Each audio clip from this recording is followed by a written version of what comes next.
Come and fly away with me. Come and fly away with me.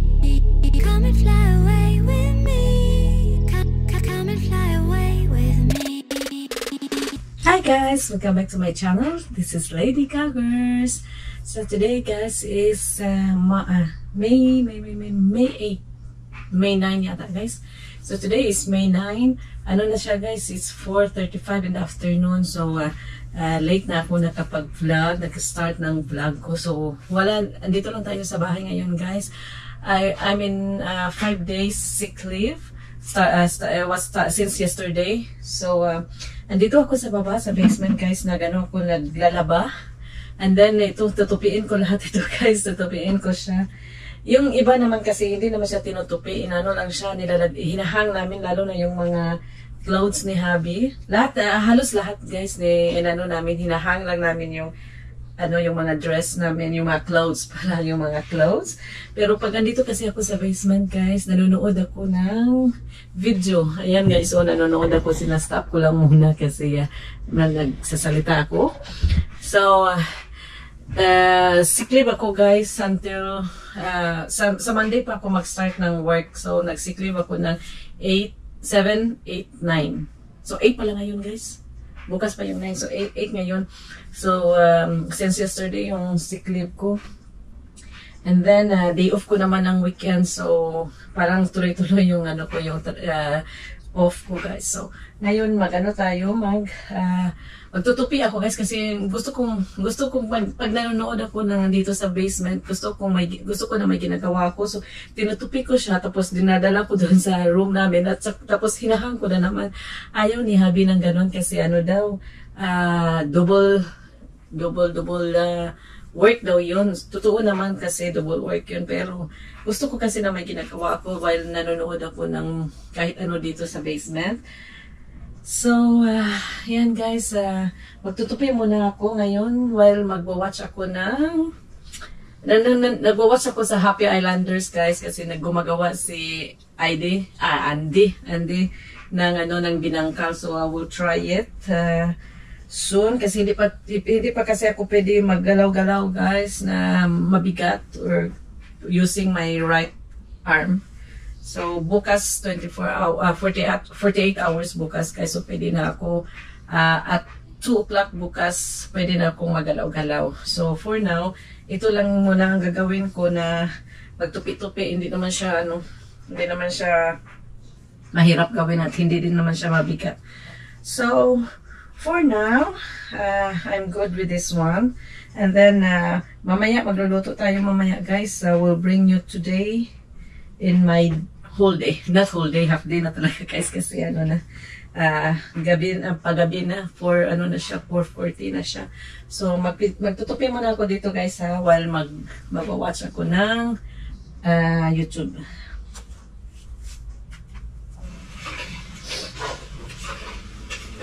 Next, here.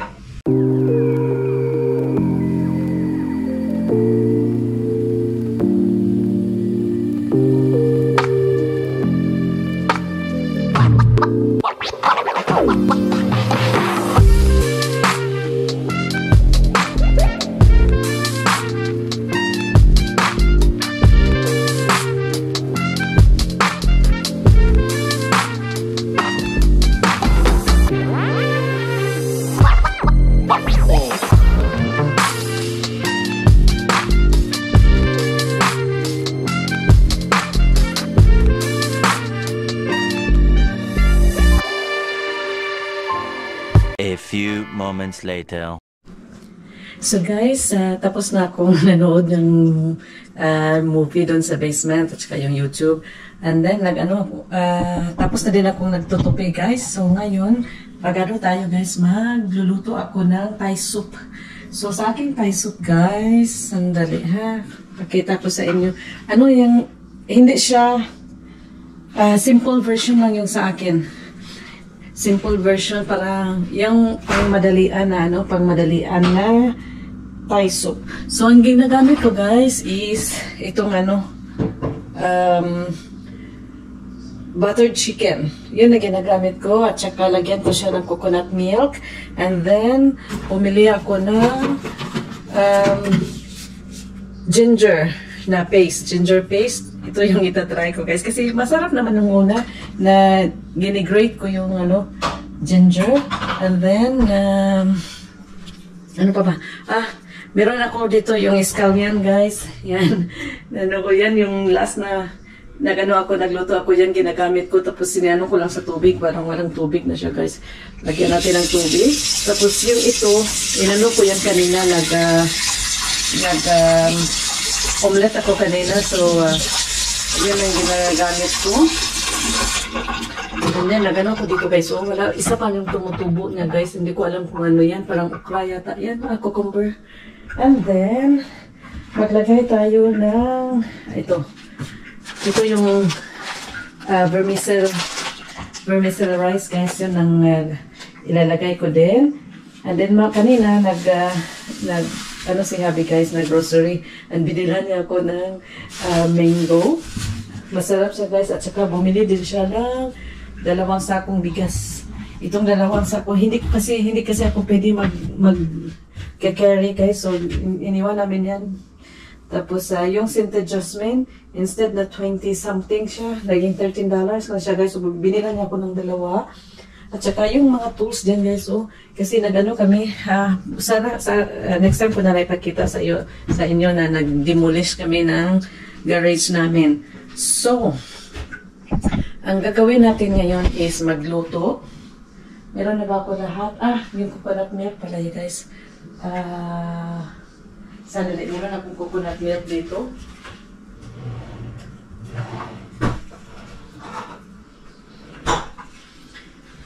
Ito guys, yung roaster, ang gagamitin ko na coconut milk. And then, yun lang naman ang kailangan guys. Well, kung may 5 German, hindi ko alam kung ano yan sa Tagalog guys. Basta, kung meron sana ako doon, yung togi. Ito na gamitin natin guys. Yung togi, kung merong togi, yan sana yung gagamitin ko din. Pero wala ko eh. So, ito na lang ang gagamitin ko. Wala akong vegetables. So, wala siyang vegetables guys. Pero okay lang naman siguro yun. Ay. Ang bigat kasi at hindi ako pwede ng bigat. So, mag-start na po magluto guys. I-mix-mix ko lang naman ito. Sandali.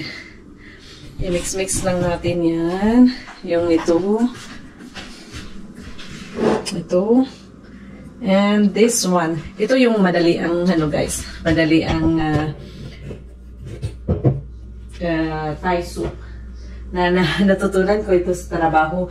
Pero pwede naman din na gagawin mo yung talaga yung Thai soup talaga na gagamitin yung mga curry, mga ganon. Pero for now, ito lang muna ang gagamitin ko guys kasi para may pakita ko din sa inyo kung paano gagawin yung pangmadali ang pangmadali ang dito tayo guys.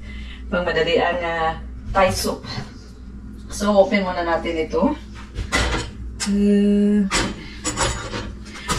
I'm not sure kung gagamit ako ng Knorr cubes. Pero baka kailangan ko yun. Wala din akong anong tawag dyan na yung hindi ko alam kung anong tawag dyan yung mabango guys. Ito na siya.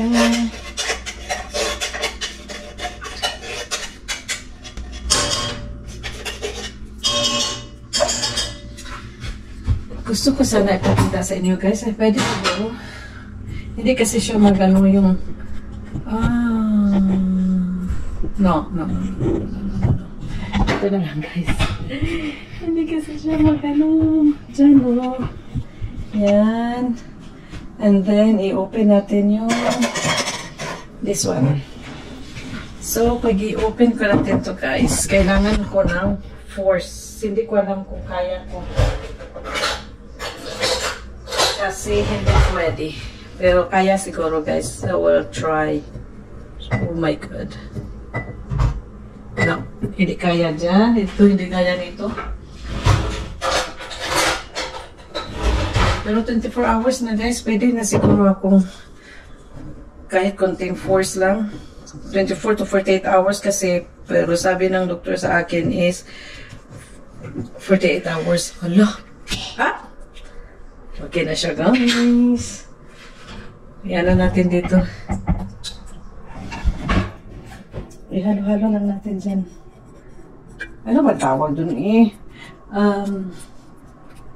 Lemongrass pala guys. Wala akong lemongrass. So, ito lang muna yung gagamitin ko. Ayuy, yung sakit. Oh my God. So, sabihin ko sa inyo next time guys kung bakit ako nakaka-leave. And bakit masakit, bakit kailangan na hindi ako mag-force ng 48 hours. Lahat sasabihin ko yan guys next time. Pag ready na ako. So, ino-on ko na siya guys. Ino-on ko lang siya, tapos nilagay ko lang siya. I-mix-mix lang natin. And then, lagyan ko ng tubig para hindi naman siya sobrang sticky.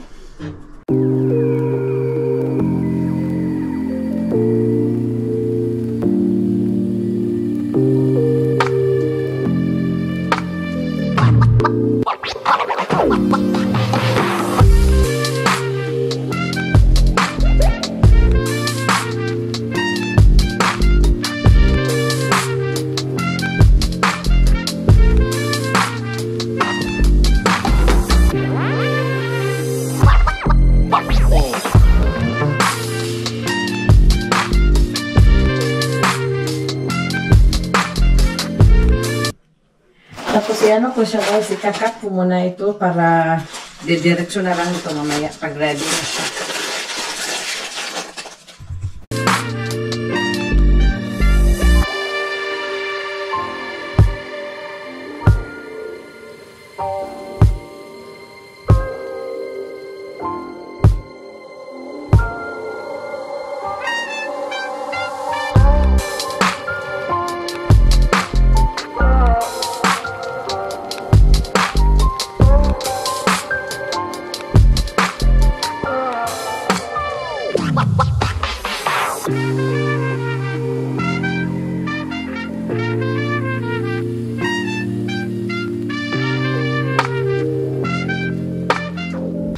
So, kain tayo guys.